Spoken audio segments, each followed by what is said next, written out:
Atendendo aos nossos muitos pedidos, vamos continuar com a nossa resolução das questões de Química da primeira fase da prova do ITA de 2019. E nós vamos agora para a questão 53, questão que trata da oxirredução. Mas antes da gente ir para o enunciado, já deixa aquele like da confiança, já deixa aquela curtida aí. Se não é inscrito, se inscreve no canal e compartilha, viraliza esse canal, viraliza esse vídeo com todas aquelas pessoas que você quer que passem no ITA. Sim, aqueles seus amigões do coração que estão batalhando junto com você, passa essa dica para eles e fala o quanto esse canal está te ajudando a se preparar para o ITA. E vamos lá para o nosso enunciado. Considere uma pequena chapa de aço revestido com zinco, aço galvanizado, mergulhada em uma solução azul de sulfato de cobre nas condições padrão e a 25 graus Celsius. Após determinado intervalo de tempo, observa-se que a solução fica verde. Com base nessas observações e desconsiderando a presença de espécies indiferentes, é errado afirmar que... Opa, lá vem o ITA de novo pedindo para você marcar o que é errado. Mas vamos com calma. O enunciado falou pra gente que a gente pegou uma pequena chapa de aço revestida com zinco e colocou em uma solução de sulfato de cobre. Opa, opa, opa, a gente vai ter cobre 2+ em solução. Só que, peraí, o ITA veio brincar com cores e oxirredução de novo. Por quê? Ele falou que depois de um determinado tempo, a solução ficou verde. Vamos interpretar o que é isso? Peraí. O zinco 2+ em solução aquosa, ele é incolor. O ferro 3+ em solução aquosa, ele é marrom. E o ferro 2+ em solução aquosa, ele deixa a solução verde. Peraí. Inicialmente, a gente tinha uma solução azul, a gente tinha cobre 2+ em solução. E no final, a gente ficou com uma solução verde. Opa, a gente saiu daqui e veio para cá. Ou seja, a gente teve oxirredução acontecendo nessa questão. Mas antes da gente falar especificamente o que aconteceu, vamos aqui para a nossa fileta de reatividade, para a nossa fileta com a nossa tendência à redução. Se você não quiser decorar aquele início, césio, potássio, bário, cálcio, sódio, que vem antes daqui, não precisa, é só lembrar que metais da família 1 e da família 2 são muito, mas muito reativos, eles têm uma tendência muito grande a oxidar, ou seja, a tendência a reduzir deles é bem pequenininha, eles ficam lá para o lado esquerdo mesmo. Mas a partir daqui é bom a gente decorar mesmo.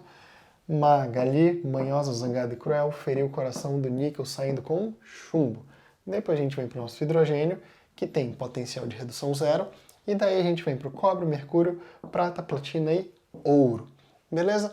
E o que a gente tem aqui é que a gente tem em solução o nosso cobre 2+, a gente tem o nosso ferro e o nosso zinco. Mas espera aí, o nosso zinco está recobrindo o nosso ferro, certo? E, além disso, a gente tem na questão que a gente vai ter a formação do ferro 3+. Mas espera aí, isso parece que não faz muito sentido, né? Por quê? Porque o zinco tem tendência à redução menor do que o ferro. Ou seja, quando a gente tem ferro e zinco juntos, primeiro o zinco vai se oxidar para só depois o ferro se oxidar.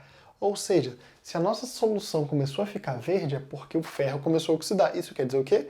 Isso quer dizer que todo o zinco que a gente tinha recobrindo o nosso ferro oxidou, e aí quando não tinha mais zinco nenhum para oxidar, a gente começou a oxidar o ferro. Isso mesmo. Então, a gente já pode concluir, pelo que a questão falou pra gente, que o nosso zinco é totalmente oxidado e depois que o nosso zinco acabou, o nosso ferro começou a ser oxidado. Mas quem é que está reduzindo nesse processo? Quem está reduzindo é quem tem a maior tendência a reduzir, que é o nosso cobre. O nosso cobre 2+, ele vai receber 2 elétrons e vai se tornar cobre 0.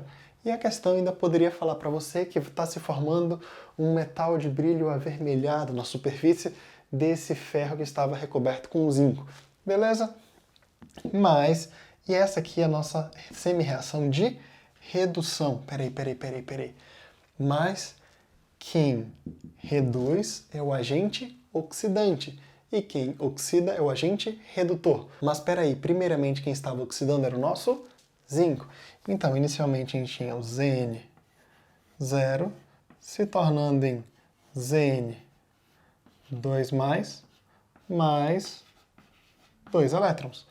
E depois que todo o nosso zinco acabou, a gente passou a ter que o nosso ferro, 0, assim como o nosso zinco era 0, a gente passou a ter ferro 2+, e esse ferro 2+, ele fornecia 2 elétrons para o nosso cobre.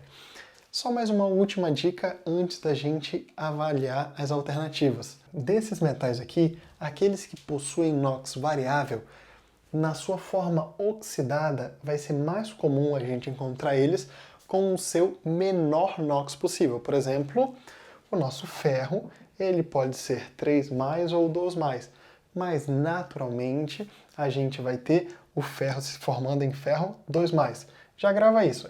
Nessa primeira parte da fileta de reatividade, os metais que têm NOx variável, naturalmente, quando eles se oxidam, eles tendem a ficar com menor NOx. Já dessa nossa fileta aqui de baixo, quando eles aparecem oxidados, eles tendem a aparecer com o seu maior NOx. Beleza? Só gravar isso e vamos avaliar agora nossas alternativas. Ah, o aço foi corroído. Sim, correto. Quando a gente tem que a solução está ficando verde, isso quer dizer o quê? Isso quer dizer que o nosso ferro está oxidando, ele está sendo corroído, ou seja, o nosso aço ele está sendo corroído sim. Na nossa letra B a gente tem o seguinte: o íon cobre atuou como agente oxidante, preferencialmente ao oxigênio atmosférico. Perfeito, a gente tem que a nossa coloração azul deixou de estar presente na solução e a nossa coloração se tornou verde, ou seja, os nossos íons cobre 2+, eles funcionaram como agente oxidante, eles sofreram redução. Então a nossa letra B está correta. Vamos para a letra C. O zinco foi parcialmente oxidado. Pera lá. Para a gente começar a ter oxidação do ferro, a gente precisa oxidar todo o zinco. Então nossa letra C está errada, porque para a gente oxidar o ferro, todo o zinco tem que ter sido consumido, ou seja, obrigatoriamente todo o zinco que a gente tinha revestindo o nosso aço foi consumido. Mas uma coisa muito importante aqui, toda vez que o Ita falar de aço, na verdade ele está querendo falar do ferro que tem no aço, beleza? Então é exatamente por isso que eu estou usando explicitamente aqui ferro, onde a gente tem aí no enunciado aço. A gente já obteve que a nossa alternativa incorreta é a letra C, mas vamos continuar analisando as nossas alternativas. O zinco foi oxidado preferencialmente ao ferro. Olha, pela nossa fileta de reatividade, pela nossa tendência à redução, o nosso zinco foi oxidado preferencialmente sim. Ele foi funcionando como metal de sacrifício. Para prevenir a oxidação do ferro aí do nosso aço, ele foi se oxidando. Então a nossa alternativa D está correta, logo não marca ela, que a gente já viu que a gente tem que marcar a letra C, que é a alternativa incorreta. Mas vamos analisar agora a alternativa E. A função do zinco no aço galvanizado é oferecer proteção catódica. Isso mesmo, o zinco ele fornece uma proteção ao nosso aço, formando o nosso aço galvanizado, protegendo assim o nosso ácido, sendo oxidado preferencialmente em relação ao nosso aço. Beleza? Deu para entender aqui? Deu para entender a resolução? Qualquer dúvida, deixa aí nos comentários e vamos juntos rumo à sua aprovação.